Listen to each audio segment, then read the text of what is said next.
រដ្ឋាភិបាលប្រទេសហ្គាប៊ុងបានចេញបញ្ជាឲ្យក្រសួងកីឡាមានចំណាត់ការជាបន្ទាន់មួយទៅលើក្រុមបាល់ទាត់ជម្រើសជាតិរបស់ពួកគេ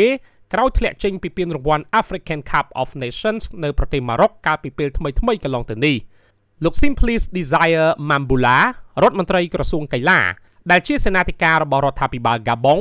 បានចេញសេចក្តីប្រកាសព្យួរក្រុមបាល់ទាត់ជម្រើសជាតិហ្គាប៊ុងផ្នែកបុរសរហូតដល់មានការជួលដំណឹងឡើងវិញមិនត្រឹមតែប៉ុណ្នេះលោករដ្ឋមន្ត្រីបានចេញបញ្ជាឲ្យសហព័ន្ធកីឡាបាល់ទាត់ហ្គាប៊ុងបញ្ចប់តំណែងគ្រូបង្វឹកជម្រើសជាតិចោលភ្លាមៗខណៈកីឡាករ Bruno Axule Manga និងប្រធានក្រុមដែលយើងស្គាល់ថាជាតារាបាល់ទាត់ដ៏ល្បីប្រចាំប្រទេសគឺកីឡាករ Pierre-Emerick Aubameyang ក៏ត្រូវជាប់បម្រាមរបស់សហព័ន្ធផងដែរ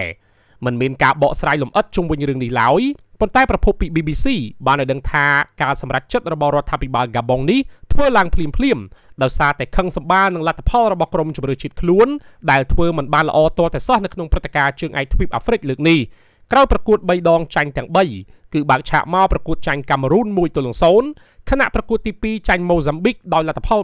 3-2និងប្រកួតទី3បន្តចាញ់ Ivory Coast ដោយលទ្ធផល3-2ម្ដងទៀតទាំងដែលមានឱកាសនាំមុខគេដល់ទៅ2គ្រាប់មុនទៅហើយការបរាជ័យនេះធ្វើឲ្យរដ្ឋាភិបាលហ្គាប៊ុងបាក់មុខយ៉ាងខ្លាំងហើយចាត់ទុកថាជាការអាម៉ាស់និងអាប់អោនដល់ប្រជាជាតិហ្គាប៊ុងទាំងមូលព្រោះលទ្ធផលលើកនេះវាពិតជាអាក្រក់ខ្លាំងមិនធ្លាប់មាននៅក្នុងប្រវត្តិសាស្ត្រយ៉ាងណាក៏ដោយលោក Pierre-Emerick Aubameyang ក៏បានប្រតិកម្មតបនឹងការសម្រេចចិត្តរបស់រដ្ឋាភិបាលខ្លួនដែរដោយលោកនិយាយថាបញ្ហាគឺស្ថិតនៅលើក្រុមទាំងមូលមិនមែនលើបុគ្គលម្នាក់ៗឡើយពិសេសអតីតខ្សែប្រយុទ្ធក្លឹប Arsenal និង Chelsea រូបនេះមិនទទួលស្គាល់ថាខ្លួនបានបង្កកំហុសធ្ងន់ធ្ងរដែលនាំឲ្យអាប់អោនដល់ប្រទេសជាតិឡើយប៉ុន្តែ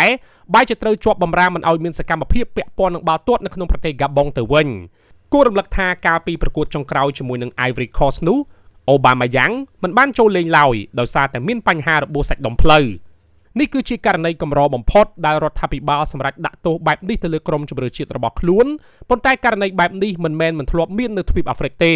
គ្រាន់តែថាលែងសូវឮករណីបែបនេះអស់ជាច្រើនឆ្នាំមកហើយចាប់តាំងពី FIFA ធ្លាប់ព្រមានចំទៅលើការលូកដៃជ្រៀតជ្រែកកិច្ចការផ្ទៃក្នុងរបស់សហព័ន្ធកីឡាបាល់ទាត់ពីសំណាក់រដ្ឋាភិបាលរបស់ប្រទេសនីមួយៗព្រោះវាផ្ទុយពីធម្មនុញ្ញរបស់ FIFA